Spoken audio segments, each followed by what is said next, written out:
This is really great. Good to see a lot of old friends, real old friends. Really old, and a lot of new friends, so welcome.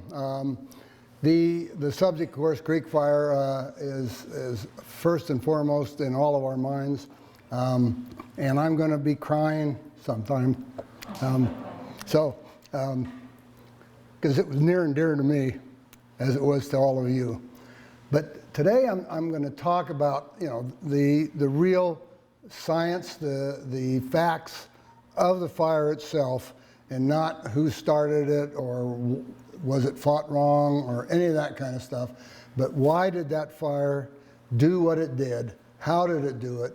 And what do we need to do to repair our, I just call it 500,000 acres, to get our forest back to a good, productive ecosystem. And that's, I'm going to cover those subjects. The maps and all the data that's been coming from the different agencies, those are all just pure hard facts, but they never really tell the story of what really went on, how it affected the folks, and how it affects our ecosystem. Now, the basics to fire are a fact. They're a given. They can't be changed. It's cast in concrete. It's a law that just can't be broken or changed. And those three things up there are what control a fire. And no matter how you want a campfire, a fire in your fireplace, or a forest fire, they all have to have those three things in some portion. And if you change those, you change the fire. Now, the basic fire behavior, what I call the old-fashioned normal fire, is pretty simple. We all know that, how fires spread, how fires went up into the canopy, what we used to call crown fires. This one right here, this one right here. They affected by, you have the fuel that's on fire, and then you have the wind and oxygen coming in. But those are how fires normally work. In all cases of fires that I have been on, those are the rules, and as we'll see, the creek fire didn't necessarily follow those rules. A lot of you think that all I've done in my career is run around in the forest around Shaver, lighting fire and having fun and singing as I go through the forest. Yeah, I did. Marking trees and all that kind of stuff. But when I started with the Forest Service, and I was on several big fires, so I know what big fires are like. I was run over by fires 3 different times. Once in the Feather River Canyon, where they put us in mid-slope, which is the most dangerous, stupid place to put crews, and they put us there and the fire ran over us. And then a couple of times on the Coyote Fire in Santa Barbara.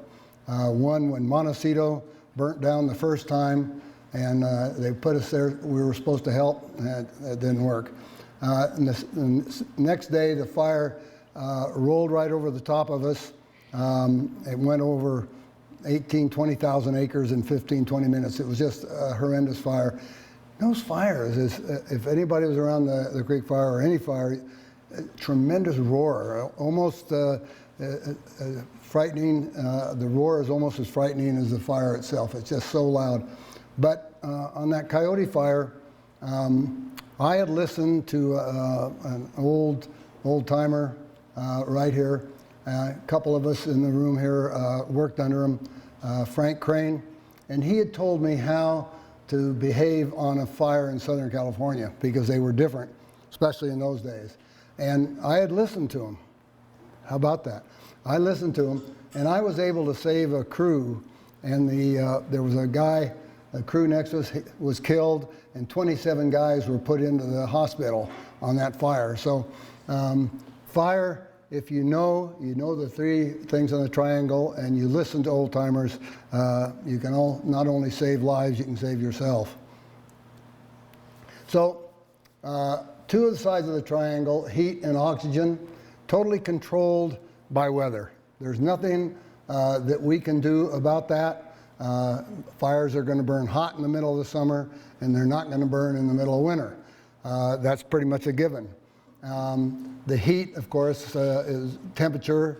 That plays a big part. But the oxygen or air, wind is the key factor there. And the more wind you have, not only does it push the flame over like you saw in that one diagram, it pushes it faster because it's feeding more and more oxygen. So that's just like a blowtorch. So you have a mono wind or a Santa Ana wind, like the one that blew over me in Santa Barbara.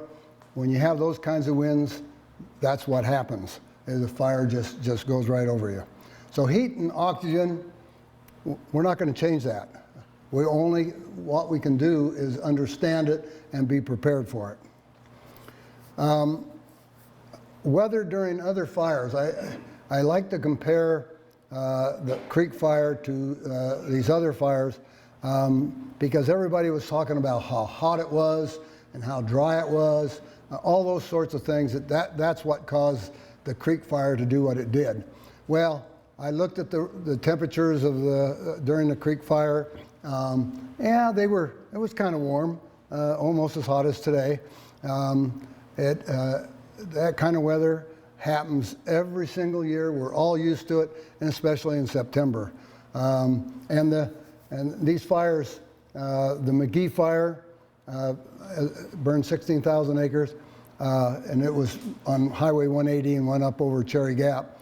I happened to be camping in the high country during that fire, but it only burned 16,000 acres, and it had the same kind of weather that we experienced during the creek fire. So something's different, right? 1955 to 2000, whatever year we're in, 20, I guess, huh? The basin fire is even more a better example of the difference. The basin fire burned out of Balch Camp, burned up over that mountain there.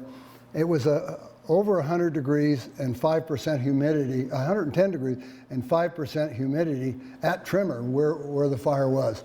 Way hotter, worse conditions than the creek fire. And yet the creek fire went obviously a lot bigger, a lot worse. So weather didn't really play a part. Same thing with 1987, the siege of 87. The 1 million acres burned all over the state. Again, the weather, those fires, some of those fires burned clear till it snowed. But the weather was the same. And yet, what's the difference between our creek fire and all these other fires? And I could go on and on. It's not worth it. So you get the point, though. Fuels, on the other hand, are totally controlled by us. You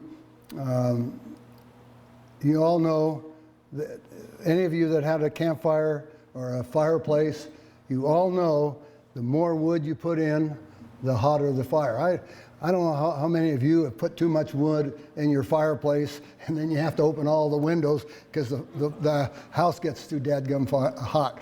I mean, I'm sure those of you don't want to lie, but you all have done it, so at one time or another. It's a given that we all intuitively know the more wood, the hotter the fire. And the next one I put in capital because there's that, my mama told me years ago, if you can't say anything nice about a person, don't say anything at all. Well, I've tried to, pretty hard really, tried not to, but in one case, I am not going to say anything nice about that idiot that was on Jeff Aiello's thing that said dead wood doesn't burn. I don't, all of you I'm sure saw that. His, you know, he bills himself as a PhD scientist, and he says and other stupid things, articles. I read his dissertation, and so we're getting a dose of what is really science and all that anyway. But when it comes to our forest, these guys with these big sounding titles and all that aren't really good scientists in a lot of cases. And in that case of that guy, he had an opinion already, a good firm opinion of anti-management. He was challenging with the laws that we've created, and then he went and got a PhD just so he could say, I'm a PhD and I challenge this. It's kind of neat, though. He's so stinking stupid. He said that dead wood doesn't burn. So my mom is not happy. So, and I really, this is the challenge that we have had in our forest management. We've had guys like that and professors say things about how forests should be managed. And, you know, we've proven them wrong right here in Shaver Lake. We know that. I put approximately 60 tons per acre naturally. I doubt if there was that much under natural conditions. But right now, we have way over 2,000 tons per acre. I mean, just way too much fuel. And again, you all know if you have way too much wood in your campfire, you have to sit way back. And what happens in your house with the fire. So along comes our insects. And of course, the same idiot that I was talking about said, this is no big deal. All these dead trees that we have. That's a picture of Jose Basin, which played a crucial part in the creek fire. And again, that fellow said that was no big deal. His organization says that isn't going to affect the fires. We don't have to worry about it. It's a natural process and all that kind of stuff. And because we weren't managing our forests, the insects took over, killed 160 million plus trees, and then because of overcrowded conditions, and then provided all this fuel that, quote certain people, doesn't burn, okay? So now, when I started with Edison Company in 1979, I walked through a plantation that sits between East Village and Dorabella Cove. And I looked at that, and that was a tinderbox. It just had goosebumps on it. It just was so flammable. The fuels you see there is in a plantation. The fuels in there are like kerosene. They go up just like kerosene. And I looked at that and I thought, well, I'm not going to say the words I said to myself, but I thought, wow, something has to be done. I find it interesting. I thought about it just the other day. In 1979, when I saw that, I said, if the fire started, if some camper or picnicker starts a fire down at Dorabella Cove and it blows up and it'll go right into East Village, there's nothing that can stop it because it'd be so hot. I said, Edison Company's going to be in trouble. Well, stop and think about that. What I was saying, without even thinking about it, it wasn't the person starting the fire, it was the people managing the forest that allowed the fire to get big. So even in 1979, without giving it any thought, that's where I have come from all along, is that the land manager, if they allow a forest to become overgrown, they're responsible for these damn big fires that we have. So anyway, I didn't carry a camera a lot. This was about 80, 81 when this picture was taken. But truly, it was a flammable thing.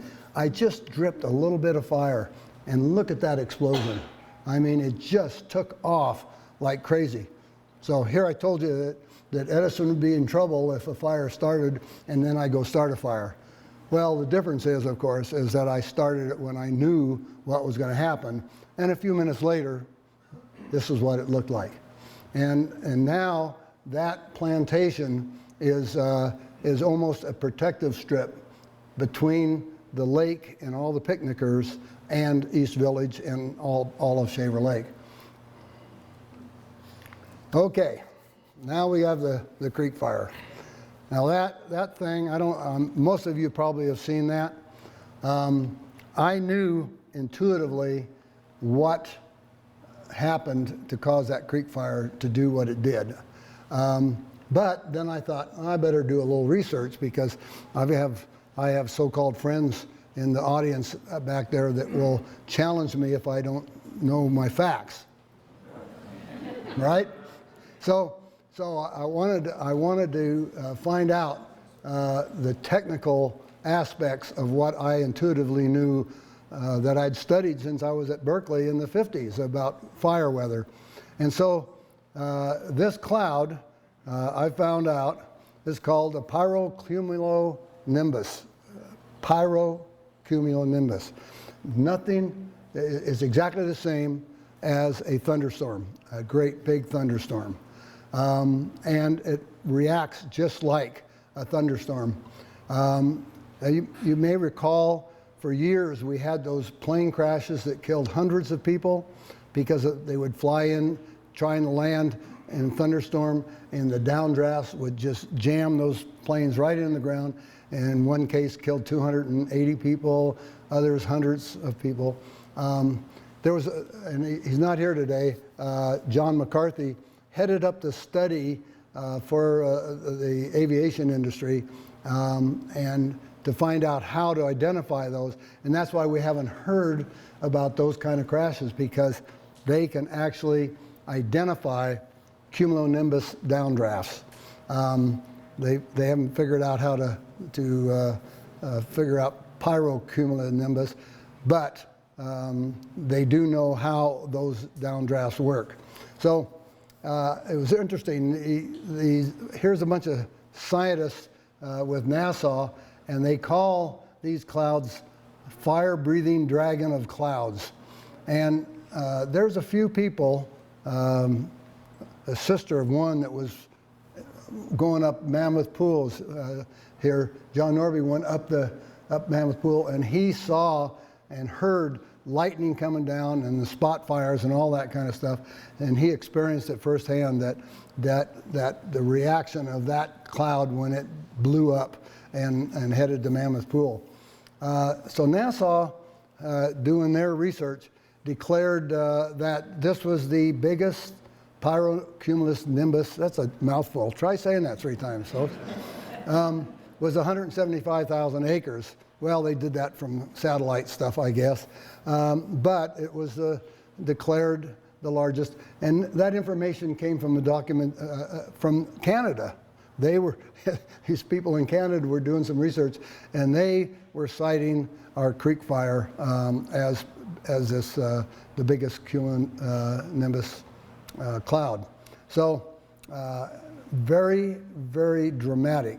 So what goes up must come down, and that's what all this is about, is that it was one thing to go up, but when that dude started coming back down, it comes down just like a normal thunderstorm with no heat source except natural sun heat doing the same thing. Here you have this extra amount of heat going up, and then all that has to come down. Well, not only does it went in the stratosphere, not only does it have to come down naturally because it cooled like a thunderhead, but it had all that particulates in it. So it was heavier than your normal air. And so it came crashing down, and they've recorded places with this kind of cloud that when that wind hits the ground, it's going 135 miles an hour. That's the one they've recorded. Now, that's pretty powerful. Very common for just a thunderstorm cumulonimbus to go 65, 70 miles an hour. But more than likely, our we're taking credit for this, aren't we? Our pyrocumulonimbus cloud was producing winds of 100 miles an hour, if not more. Another thing is that it's not everywhere. It's narrow bands. Derecho, or however they pronounce that, those straight line winds that occur in the upper plains, like in Iowa this last year, where the same phenomena, natural, it comes down and it hits the ground and it's straight line, and it'll just be in narrow bands, and it'll go different places with no apparent reason. I've tried to identify what happened with our pyrocumulonimbus, and obviously the stretch that went over Cressman's and at Shaver Ranch was one narrow spot, and then it seemed to skip another spot. So it would hit certain spots. I tried to see if it would go through saddles or low-lying areas. It went where it wanted to go, and it makes its own rules. So now, as I was doing research, I found this pyrocumulonimbus cloud. Do you guys recognize that? Hiroshima? Yeah.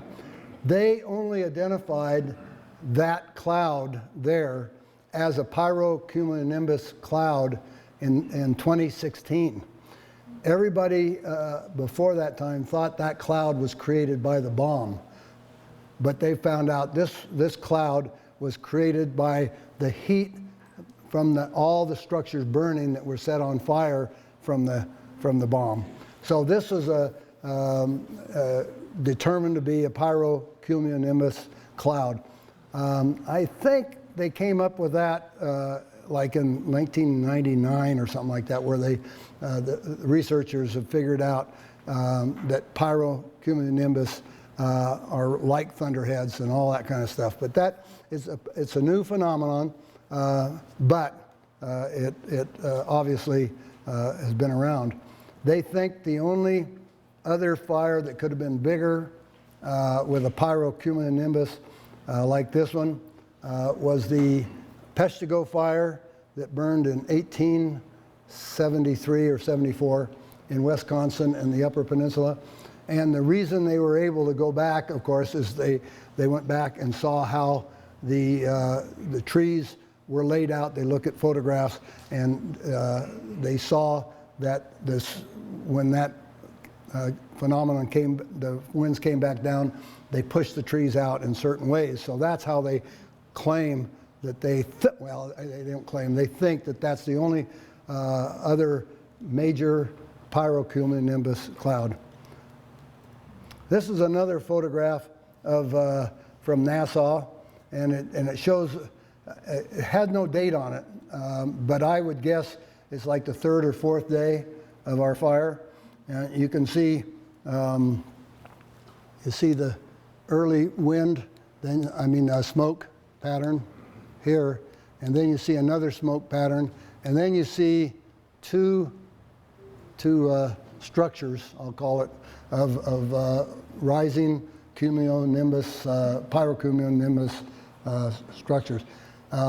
Probably we had several in that fire, because the first one that went up the canyon did its thing, but the fire going out of Jose Basin up across Cressman's and down Cressman's Road and Peterson Mill Road was obviously a couple days later. So without going into a big study, which I would like the Forest Service to do, have a research project and say exactly what happened with this fire.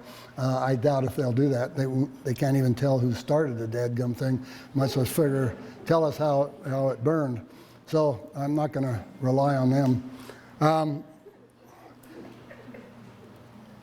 Now this is a fantastic fire, but that's what the underneath looks like of a pyrocumulonimbus cloud. And those trees are all that you see there are 100, 200 feet tall, and look at that fire. Now that's a big fire. That would burn you out of your house if you try to start a fire like that. And this is a shot from Meadow Lakes, and it, you know, when that fire started, Donna says, "Hey, there's a fire at Big Creek." No problem. I says, "They'll get that, no problem."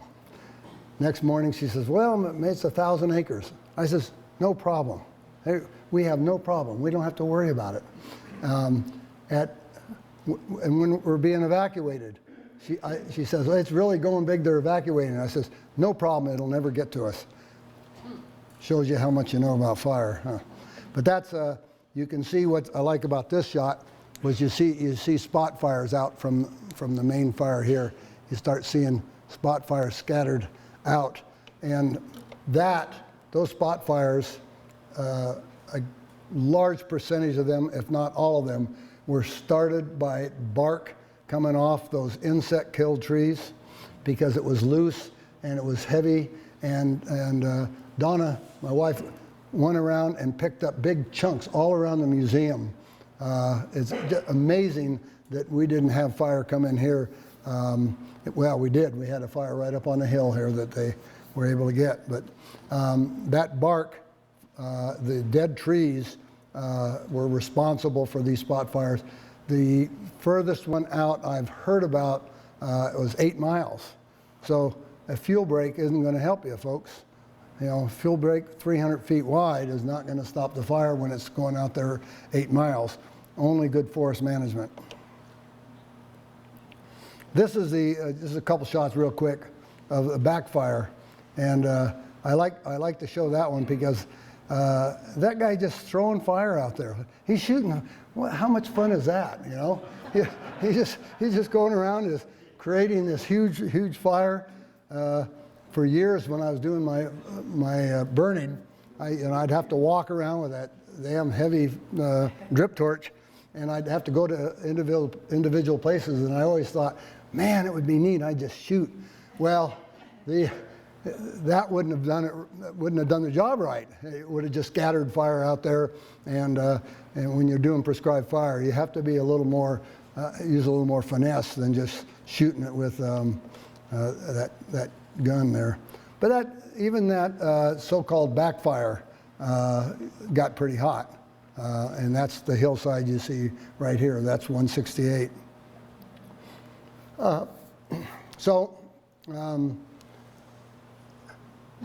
The fire got as big as it did what it did 100% because of fuel. The temperatures weren't that bad. The other fires that we've had in the past didn't get that big with the same. It was because we had more fuels. And you notice like the one in 55 and 61, that was 60 years ago. And the fuels have built up since that time. We stopped natural fires about 1900, 1910 in this area. And so the fuels have built up. Well, it's just like any graph, geometric. As the fuels build up, they build up faster and faster because they get deeper and deeper, and so they don't rot as fast as they would if they were in contact with ground. And it does a lot of bad things. It's not just fire. A prescribed fire doesn't just protect you from wildfire. Natural fire been around for a long time, and it does a lot of really, really neat things. And wildlife is one of them. Wildlife benefits. We have study after study on Edison before, during, and after prescribed fires, and proven without a shadow of a doubt that all the wildlife that are natural to this area are here because of fire. Because fire burned on a regular basis and renewed and regenerated the vegetation and supported the wildlife.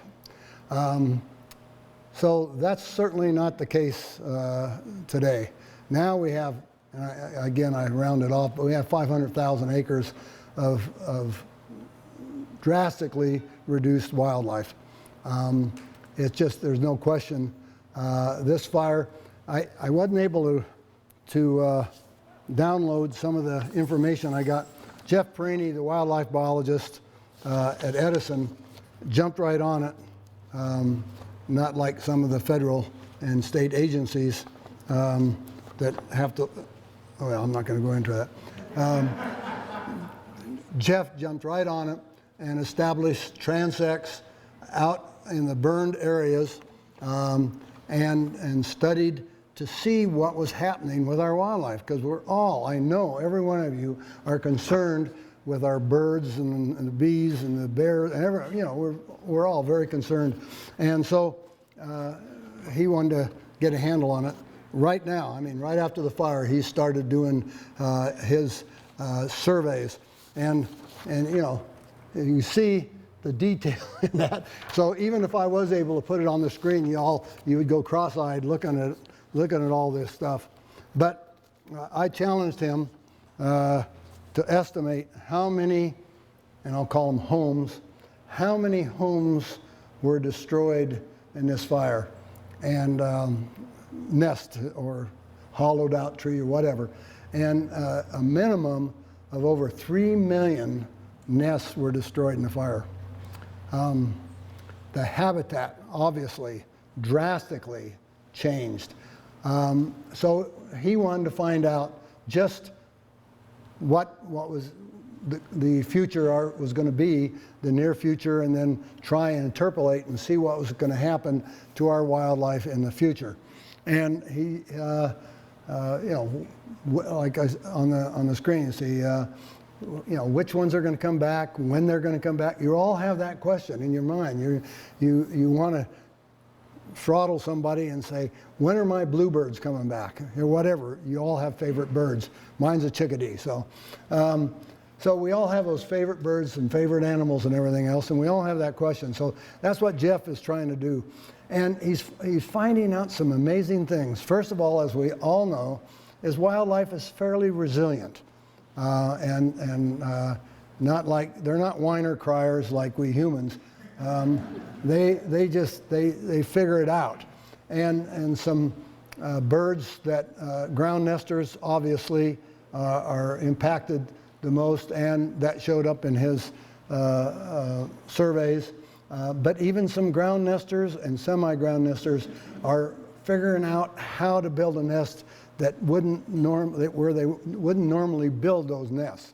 And so he's taken these surveys in unburned areas and the burned areas and coming up with some amazing numbers, more than he thought. Obviously not as much as a good healthy forest, but better than he thought. He also found out, now Edison, unlike other land managers, jumped right on it and got out there and started logging all the dead trees, because they're nothing but a hazard. By the way, a tremendous amount of CO2 was released by that fire. But a study done by Professor Tom Bonnickson years ago determined that on a normal wildfire, as much CO2 is released after the fire is put out from the dead trees and vegetation, because decay releases CO2 just like fire releases CO2. So all this dead stuff you see is still releasing CO2. So we didn't gain anything there. Now I've forgotten, I get sidetracked there. But what Jeff was concerned with is he's going out there and the forester's going down and cutting out all the dead snags and all that kind of stuff, which have to be taken care of. You can't plant with all the hazard hanging over you. So Edison went out and they're just cutting it down, leaving some smaller trees, stuff around, and he's finding that there's more positive wildlife in the areas that are being harvested than in the areas that are not being harvested. Somewhere along the line, the stirring up of the soil or whatever is, so he's got, and it's significant. It's like 40% more in the harvested area. Sierra Pacific Industries, they got burned out in the rim fire up in the Stanislaus, and they did some work, and they found out that if they ripped all that, the ground that burned, and it burned hot in their 16,000 acres they had there, that the moisture, the rain, percolated into the soil much faster. So they went out and they had a bunch of D8 cats, and they ripped 16,000 acres. Amazing. And planted, and those trees are just growing like crazy. What we think is just the equipment going out and stirring up that soil will tremendously help percolation, because what happens when the rain hits the area that's burned, at first it just runs right off. And so, of course, that's the concern of like Edison Company and downstream users and everything, that water running off very quickly and causing high erosion. So wildlife is all of our concerns. I know that everybody is saying when, and of course the way that we're going to get our wildlife back is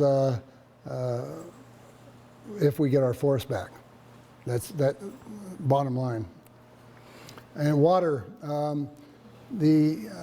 was asked to be on the water task force for Fresno County, and this committee, usually I don't like these idiotic committees, especially with a bunch of government guys there.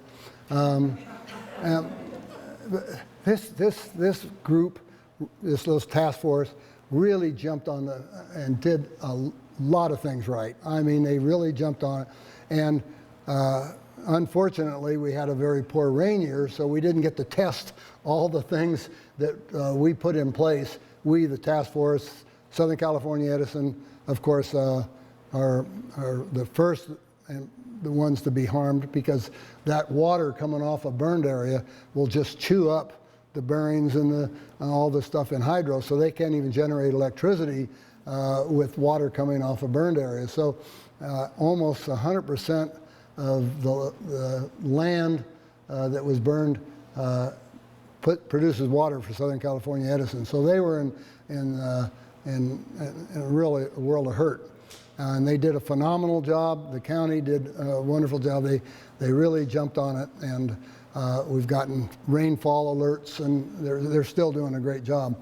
But our water is going to be affected for several years. Downstream users are going to be affected by the different things that are going to be in the water. The farmers are concerned about crops in the future when their water comes down. So water is really a big concern. And if we don't, water coming off, we may, fill up Millerton, but with not very good water, but we need the water in the ground. That's the cycle. And without trees and other things on the ground, water isn't getting back into the soil like it should. So this water is going to be a real concern for a lot of years, and all the downstream users are going to be affected by that water runoff. And if we get any heavy-duty thunderstorms, a lot of people are going to be hurt. Now the ecosystem. That's my world. That's what I'm concerned about, is the total ecosystem, wildlife, water, all that stuff. And I want to compare natural ecosystems to interim development ecosystems. And as you all have seen, the sprouting species are coming back quite rapidly. I can't believe there's 6-8 foot leaders and this oak coming back. Well, they have this huge root system down there, and there's water down there, and so and they don't have any competition, and so they are really, really coming back. And that's going to help, no question about it. But it's the pine trees and the other mixture of vegetation that creates a natural ecosystem for all our wildlife and everything. There was a comment by a person, I think I saw it on Facebook, I'm not sure where I saw this, but this person said very much opposed the planting of trees. And as you know, we have the Central Sierra Resiliency Fund has got that Seedlings of Hope program, and we want to get trees back in there as fast as we can. And this person said that's not important and objected to even plantation that the Forest Service has done outside of fire, but that's not natural, and that we ought to let God just take care of the fire, and we just step out of the way, and whatever God wants to do, that's what this person said. Well, you know, quite a few years ago, I had a little conversation with God. And what he said, briefly, he says, Mount, I have been lighting fires for millions of years, and those fires have produced a great natural resource. And so, you humans have come along and screwed up. You have screwed up the ecosystem by putting fires out. And so, therefore, I'm not going to get involved anymore. I'm turning it over to my assistant, Mother Nature. And Mother Nature gets even. Mother Nature, we screw up, and you all know this, whether it's floods or whatever, when we screw up, Mother Nature kicks our butts, right? And that's exactly what Mother Nature did. But a natural ecosystem requires pine, cedars, fir, all the brush species, all of that kind of stuff. And just to let natural systems take over is not going to get anything that we want. This is a great picture. A friend of mine sent that very recently. And there's hundreds of examples of this around the state. The Cleveland fire on Highway 50 is probably the best example, because now the trees are really loggable, and that fire burned in the 80s, I think, 80, 90. And on that, exactly like this, there's a property line on the Cleveland fire. On one side you have trees that big around, on the other side you have exactly what you see here, okay?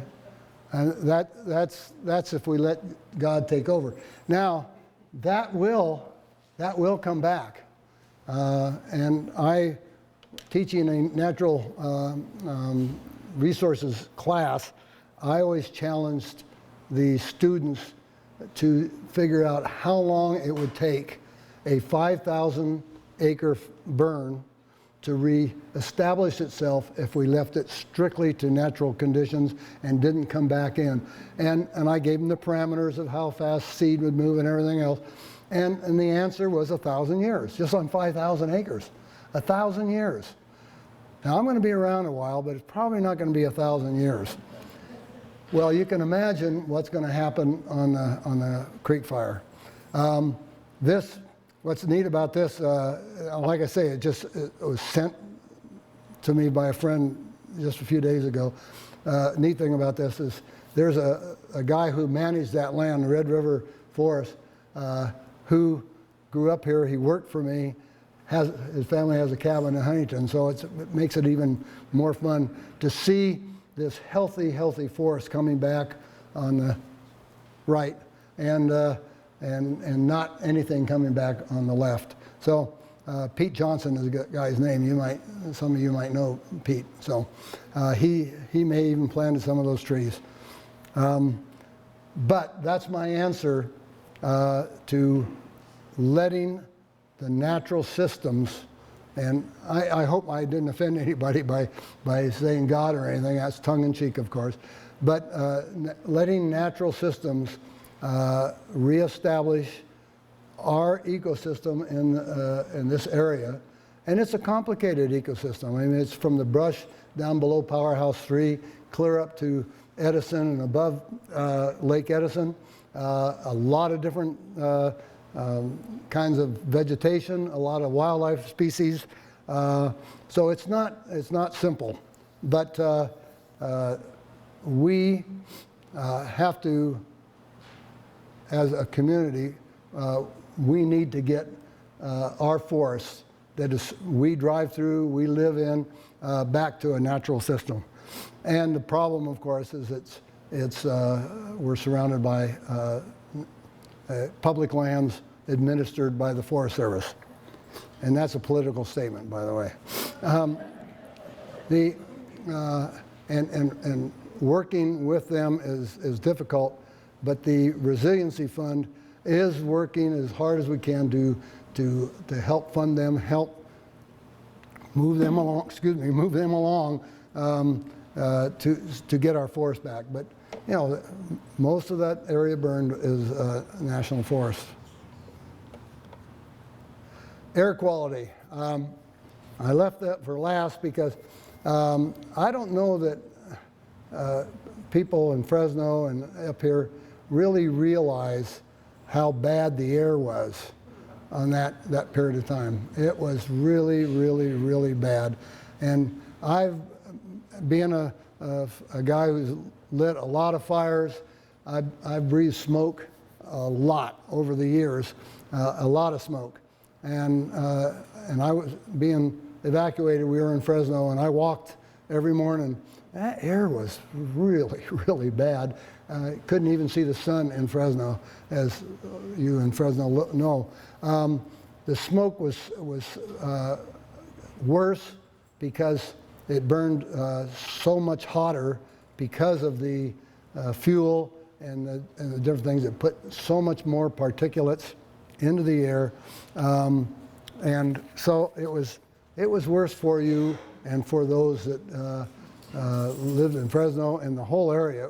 It was the worst, far worse that you'll ever experience. It's really, really bad. Even the rough fire, which was 2016, I think, something like that, that got the Air Pollution Control District's attention. Even that fire didn't come close to the Creek Fire. It was just worse. And then burning up homes, that put a different kind of thing into the air. So it was the air quality was really suffered, and yet we have this government organization, Air Pollution Control District. They know that the air was bad, and it just wiped out all their measurements, and that's all they think. Well, that was really bad, and they'll show you the graphs. I go to these different meetings and everything. Oh, this is how bad it was, and everything else. Yet, when Edison wants to go and do a prescribed fire that puts out very little smoke, most of the people in Shaver Lake never even knew I was burning, and yet Edison has to pay $8 an acre just to get a permit to go out and burn, and then have to obey all the other rules of burning. So our Air Quality Act really sounds great. I mean, we all want clean air, but like so many of our laws, it sounds wonderful, but then when the rubber hits the road, you get the real true story. And like I said, to do a prescribed fire, which doesn't put a lot of smoke in, and reduces the fuels, and takes care of wildlife, and increases water runoff, and you have to pay $8 an acre to do it. Now, I'm not smart enough to figure out that logic. So, anyway, so I'll leave you there. This thing is something you all need to see. One of the things about fighting fire, it seemed like they were having trouble. Well, they couldn't see. They couldn't fly. There was an inversion layer. which also means the fire couldn't burn as hot under normal circumstances.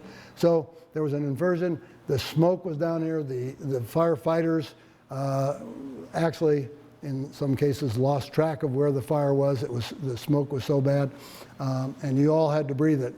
And that's the dude right there that caused it. So I really would like some questions from you, because that's what I like, and I like challenging questions. So, any questions?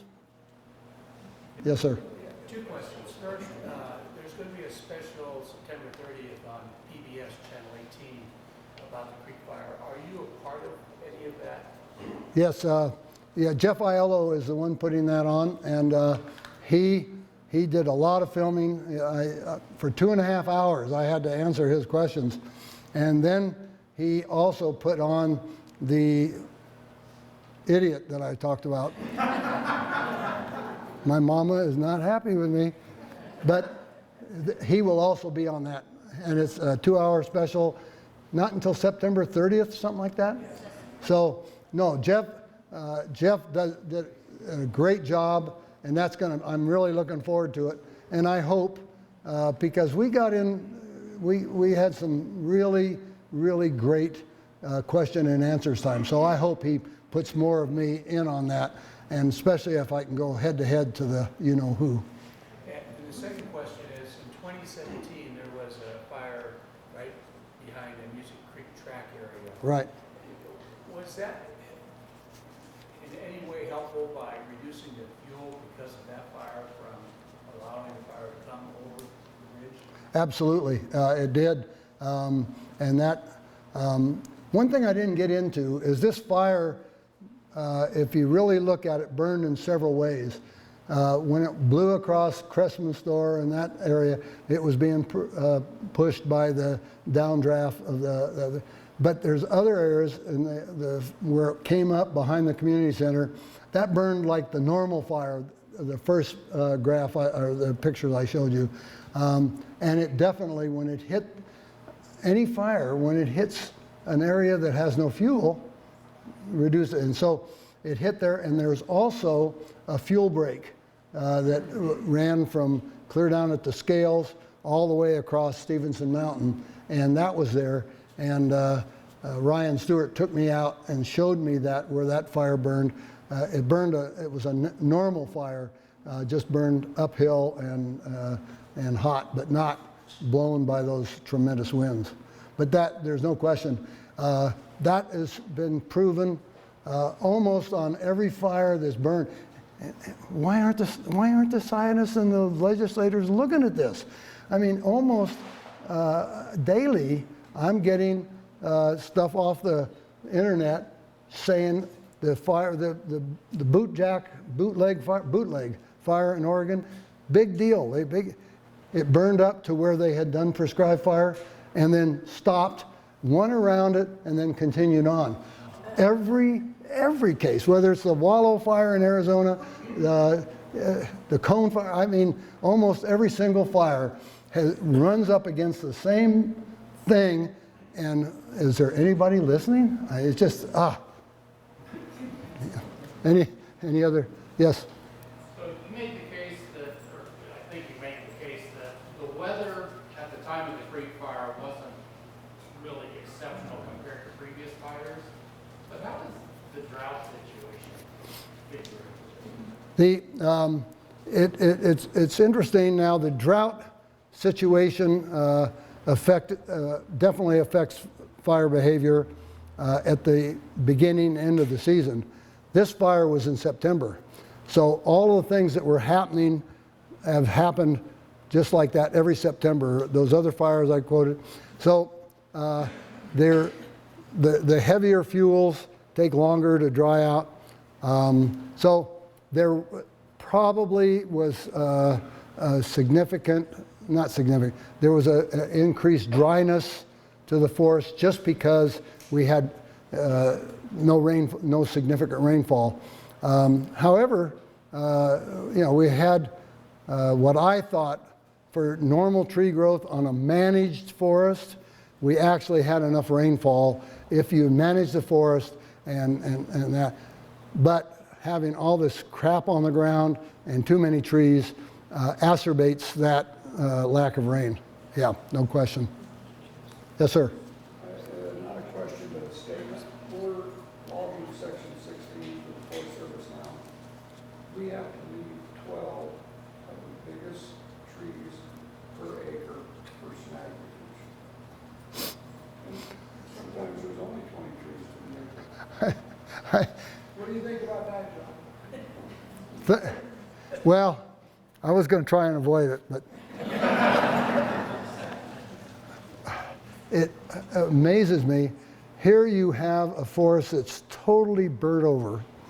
All the trees are dead, and you go out and manage it the same as if all the wildlife was living, everything was green. You manage it the same way. Come on. The ecosystem has been damaged, changed, and saving a dead snag instead of a green tree, it makes no sense to me, Tim.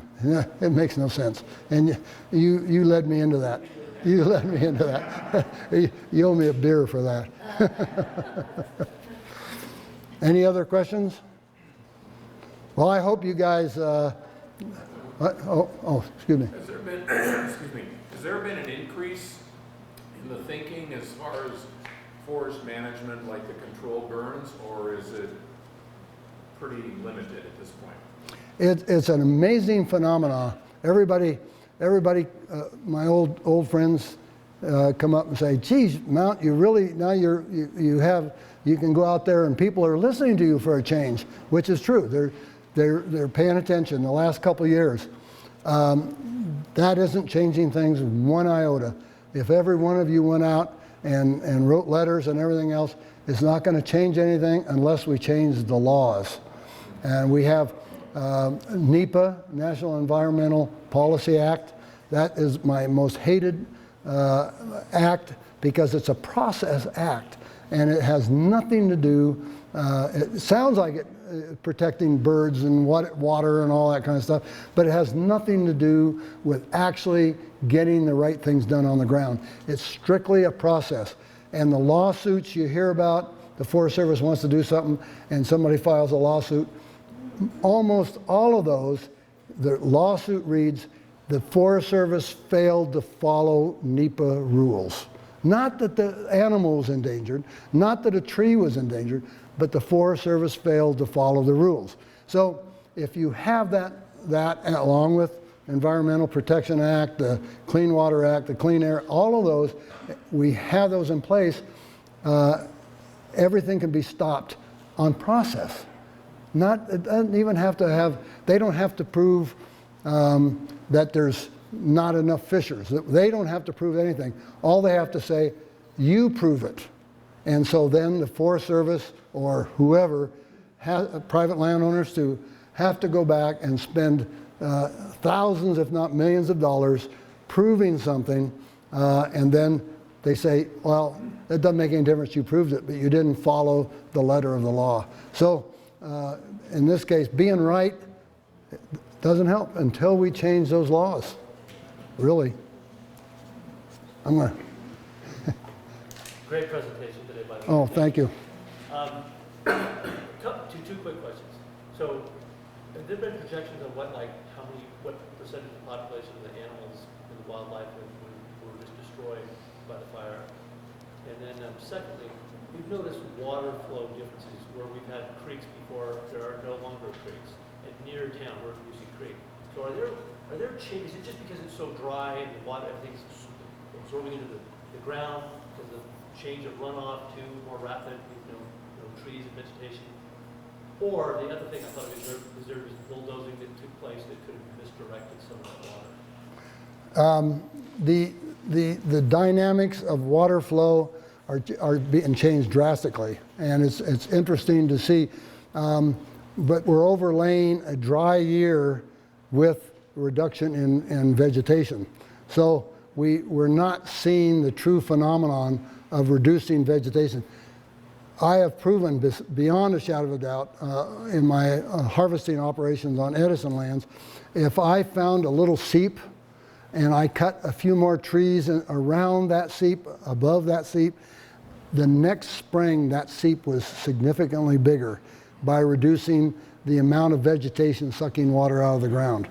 Now, there are some instances of creeks flowing that would normally be dry right now because there's no vegetation sucking the water, but because it was so dry, that phenomenon didn't really express itself. So, but there's definitely 100% tie between vegetation and water runoff, no question about it. Tim? There's been injunctions filed on the creek fire before the fire was out to stop any cutting of trees. Yeah, amazing, isn't it? Did you hear that? An injunction filed against the Forest Service to stop any work on the ground to repair the ground. Edison didn't, and so they're going gangbusters and rehabbing their lands gangbusters right now. Over here. When this cloud collapsed, do you know about what the temperature of the air was?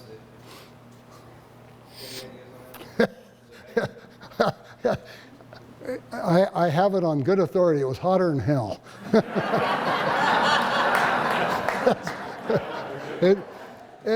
They're actually, sorry, Keith, I couldn't pass that up.